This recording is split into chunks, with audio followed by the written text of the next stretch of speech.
Hi everyone, and welcome to the first in my Sketch Paris series.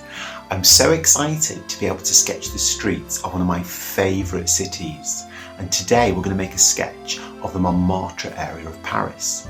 Now Montmartre is the top of the hill crowned by the gorgeous Sacré-Cœur Basilica in the 18th arrondissement. This area of Paris was home to many famous artists during the Belle Époque: Modigliani, Monet, Renoir, Degas, Toulouse-Lautrec, Valadon, Mondrian, Picasso, Pissarro, and of course Van Gogh. To start, I want to invite you into my studio to see my setup and materials, so let's have a look. So with this video clip now, I'd just like to give you a bit of an insight into my studio setup.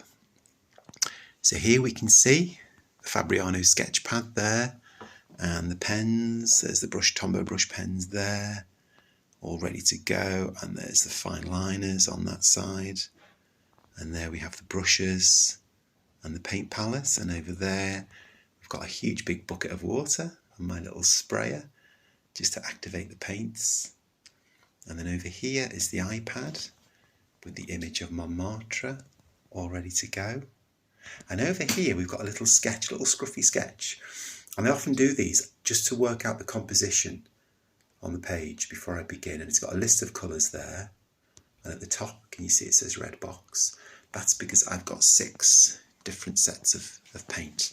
There's the other 5 over there on that shelf. And they're all colour labelled at the top, and those colour labels bear no relation to what's inside, because this is the red box, and as you can see, it's not full of red, it's full of all sorts of different colours, but the labels on top just help me to differentiate between each one. So when I go away somewhere, I might take, say, three boxes with me, and I'll try and alternate between each box.